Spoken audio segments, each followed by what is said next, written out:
Hello friends, मैं रजनीश बिंद एक बार फिर से आप सभी का स्वागत करता हूं बिंद एकेडमी में। फ्रेंड्स, आज पॉलिटी की हमारी जो क्लास है 10th क्लास होने वाली है और टॉपिक जो है वित्त आयोग और नियंत्रक एवं महालेखा परीक्षक। ठीक है, आज दो टॉपिक हम कवर करेंगे, वित्त आयोग यानी कि फाइनेंस कमीशन, ठीक है, और दूसरा हमारा है नियंत्रक एवं महालेखा परीक्षक यानी कि CAG, comptroller auditor general of India. तो चलिए ये दोनों टॉपिक आज शुरू करते हैं बिना किसी देरी के और देखते हैं सबसे पहला टॉपिक जो कि है वित्त आयोग।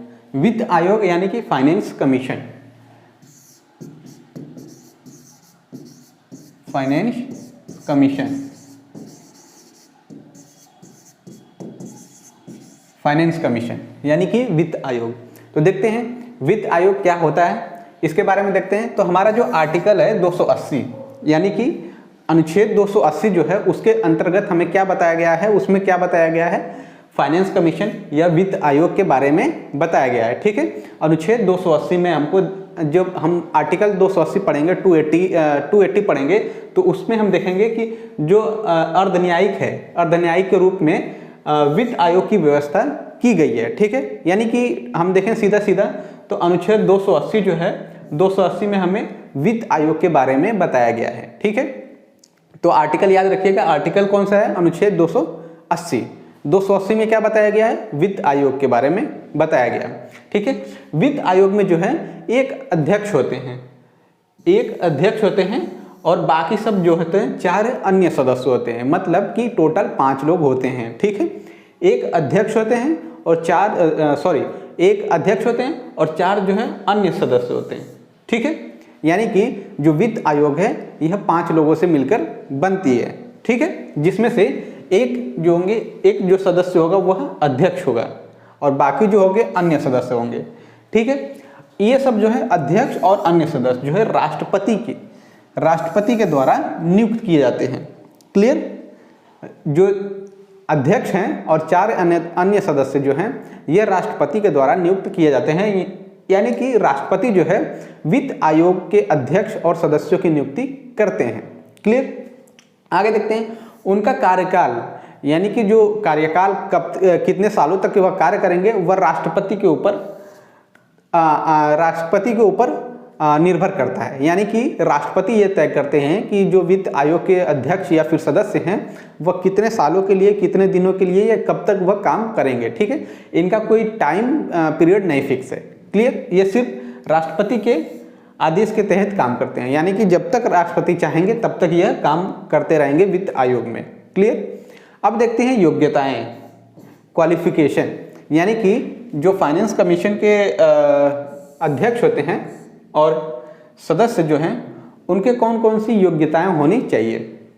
तो सबसे पहले वह सार्वजनिक, जो अध्यक्ष होते हैं, अध्यक्ष सार्वजनिक मामलों का ज्ञाता या फिर अनुभवी होना चाहिए। सार्वजनिक यानी जितने भी मामले होते हैं उन सबका अनुभवी होना चाहिए या ज्ञाता होना चाहिए, उनको अनुभव होना चाहिए अध्यक्ष को किसी भी चीज का। ठीक, दूसरा क्या है, वो किसी उच्च न्यायालय का न्यायाधीश या इस पद के लिए योग्य होना व्यक्ति, जो योग्य व्यक्ति हैं उनके योग्य होना चाहिए। यानी कि इनके जो अध्यक्ष होते हैं इनके अंदर ऐसी योग्यता होना चाहिए कि वह जो है किसी भी उच्च न्यायालय का न्यायाधीश या उस पद पर बने रहने के लिए व्यक्ति के जो पास योग्यताएं होती हैं वह सब होनी चाहिए। अगर आपको नहीं पता है कि किसी भी जो उच्च न्यायालय का न्यायाधीश के पास कौन कौन सी योग्यता होनी चाहिए, तो आप जो है उच्च न्यायालय यानी कि हाई कोर्ट, जो हमने हाई कोर्ट पढ़ाया था, ठीक है, उसमें जाकर देख लीजिए, आपको पता चल जाएगा कि उच्च न्यायालय के न्यायाधीश बनने के लिए कौन कौन सी योग्यताएं होनी चाहिए।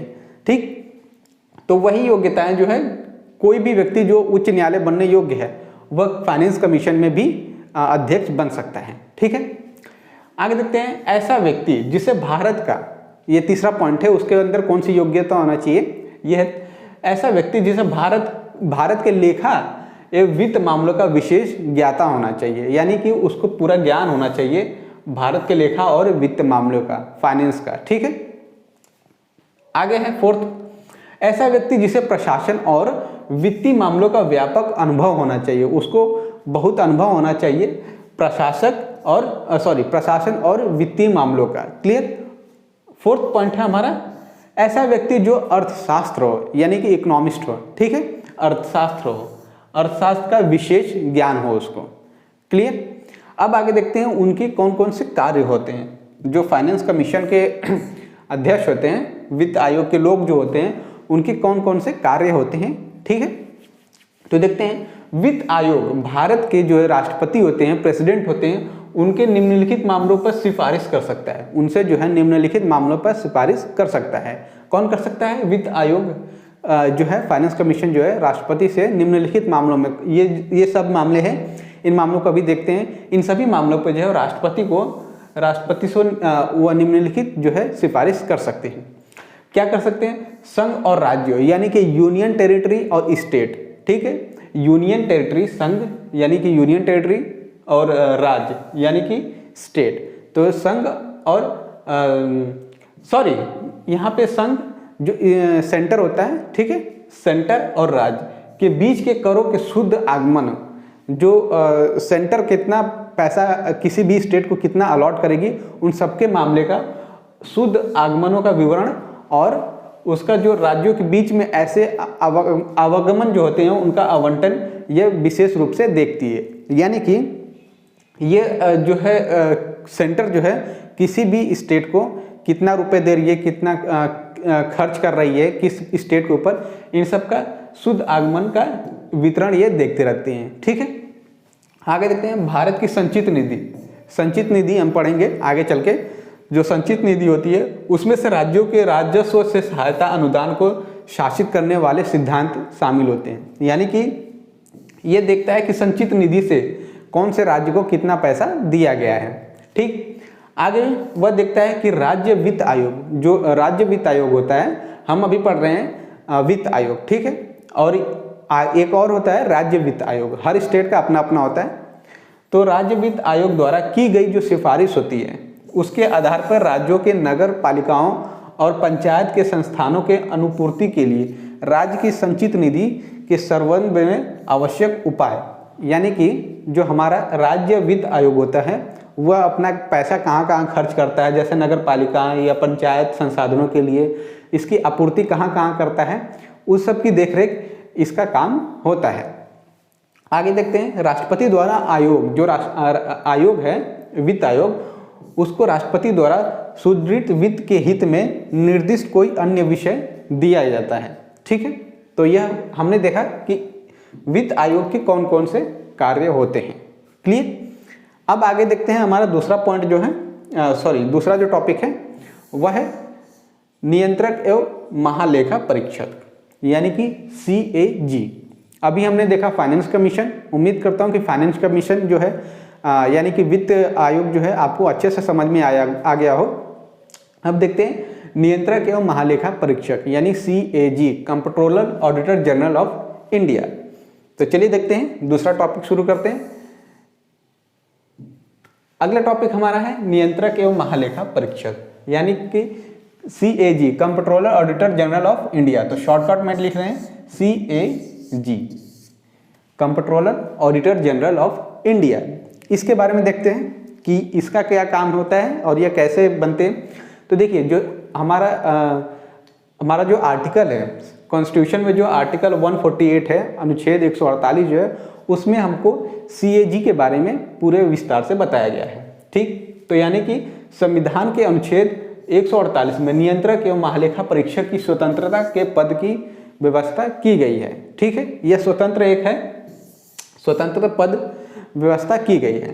यह भारतीय लेखा परीक्षण और लेखा विभाग की मुखिया होते हैं। जो भारतीय परीक्षण होता है, भारतीय लेखा परीक्षण, ठीक है, और लेखा विभाग उसका जो है यह मुखिया होता है, CAG जो होते हैं। क्लियर। यह लोक वित्त आयोग और संरक्षक होने के साथ साथ देश की संपूर्ण वित्त व्यवस्था का नियंत्रक है। यानी कि हमारे देश में कहाँ पे संपूर्ण वित्तीय व्यवस्था की जाएगी, वित्त व्यवस्था की जाएगी, उसका यह जो है CAG एकदम वो होते हैं, नियंत्रक होते हैं। इनका नियंत्रण राज्य और केंद्र दोनों के स्तर पे होता है। यानी कि इनका जो नियंत्रण होता है स्टेट और सेंटर दोनों में होता है। क्लियर। आगे देखते हैं। इसका कर्तव्य होता है कि वह भारत के संविधान और संसद की विधि के तहत वित्तीय प्रशासन को संभाले। यानी कि इनको पूरी आज़ादी है कि भारत के संविधान और संसद की विधि के तहत वित्तीय प्रशासन को ये बहुत ही अच्छी तरीके से संभालें। ठीक है, आगे बढ़ते हैं। अगला पॉइंट 6 पॉइंट जो है वह हमको बताता है कि नियंत्रक एवं महालेखक परीक्षक जो CAG है उनकी नियुक्ति कैसे होती है। तो उनकी नियुक्ति जो है राष्ट्रपति यानी कि प्रेसिडेंट के द्वारा की जाती है। क्लियर, यानी कि CAG जो है राष्ट्रपति के द्वारा नियुक्त किए जाते हैं। आगे देखते हैं, कार्यभार संभालने से पहले वह राष्ट्रपति के सम्मुख शपथ लेते हैं। ठीक है, यानी कि राष्ट्रपति के सामने वह शपथ लेते हैं अपना कार्यभार संभालने से पहले। आगे देखते हैं, इनका कार्यकाल जो है 6 वर्षों के लिए होता है। ठीक है, फाइनेंस कमीशन का जो कार्यकाल है डिसाइड नहीं किया गया है, ये राष्ट्रपति के ऊपर उनके परामर्श के ऊपर काम करते हैं, लेकिन इनका जो है CAG का जो है कार्यकाल डिसाइड है कि कितने साल के लिए या कितने एज तक काम कर सकते हैं। तो कार्यकाल कितना है इनका, 6 वर्षों या फिर 65 वर्ष की आयु, इनमें से जो पहले हो जाए। ठीक है, 6 वर्ष या फिर 65 वर्ष, जो भी पहले हो जाए आयु तक काम करते हैं। क्लियर, वह राष्ट्रपति को अपना त्यागपत्र भेज सकते हैं। अगर वह चाहें अपने पद को छोड़ना तो त्यागपत्र किसको देंगे, राष्ट्रपति को, यानी प्रेसिडेंट को अपना त्यागपत्र देंगे। ठीक है, आगे देखते हैं, राष्ट्रपति द्वारा उसको हटाया भी जा सकता है। जो CAG हैं उनको हटाया भी जा सकता है राष्ट्रपति के द्वारा, लेकिन किस प्रकार हटाया जा सकता है, उन्हें उसी प्रकार हटाया जा सकता है जैसे उच्चतम न्यायालय के न्यायाधीशों को हटाया जाता है। ठीक है, तो अगर आपको नहीं पता है कि उच्चतम न्यायालय के न्यायाधीशों को किस तरह हटाया जाता है, तो प्लीज़ आप जाइए, जो सुप्रीम कोर्ट का मैंने वीडियो बना रखा है, क्लास ली है, यानी कि उच्चतम न्यायालय, वह वीडियो आप जाके जरूर से जरूर देखिए। आपको पता चल जाएगा कि उच्चतम न्यायालय के न्यायाधीशों को किस प्रकार हटाया जा सकता है महाभियोग की प्रक्रिया से। ठीक है, तो देखिए कैसे हटाया जाता है, उनको उसी प्रकार हटाया जाता है जो उच्चतम न्यायालय के न्यायाधीशों को हटाया जाता है। दूसरे शब्दों में संसद के दोनों सदनों, यानी कि संसद के दोनों सदनों, लोकसभा और राज्यसभा। ठीक है, लोकसभा और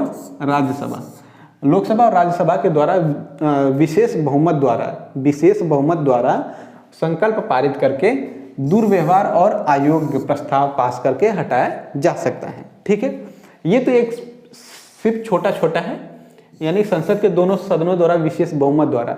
इसके अंदर और भी महत्वपूर्ण पॉइंट है, वो आपको मिलेगा जो हमने सुप्रीम कोर्ट पढ़ा है उसमें। ठीक है, तो सुप्रीम कोर्ट की वीडियो आप जाके क्लास जो है उसको जरूर से जरूर देखिए।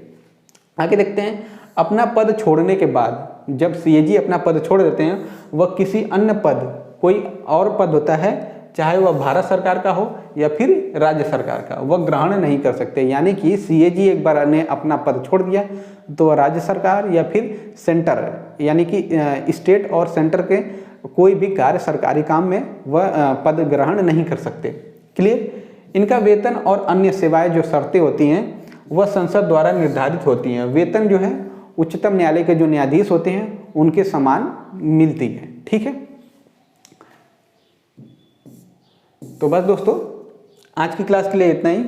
उम्मीद करता हूँ कि आज की क्लास, ये जो सेशन था CAG और फाइनेंस कमीशन, दोनों आपको बहुत अच्छे से समझ में आया हो। अगर आपको नहीं पता है तो प्लीज़ जाके देखिए जो मेरी सुप्रीम कोर्ट की जो क्लास है, ठीक है, उच्चतम न्यायालय की, वह क्लास जाके देखिए, आपको और अभी अच्छे से समझ में आ जाएगा। तो अगर ये सेशन आपको अच्छा लगा हो तो प्लीज़ इस वीडियो को लाइक करिए, शेयर करिए, कोई डाउट को सुझाव हो तो कमेंट बॉक्स में कमेंट करिए। और अगर चैनल पर नए हैं, अभी चैनल से नहीं जुड़े हैं, तो प्लीज़ बिंद एकेडमी को सब्सक्राइब करिए और अपना सपोर्ट ऐसे ही देते रहिए। धन्यवाद।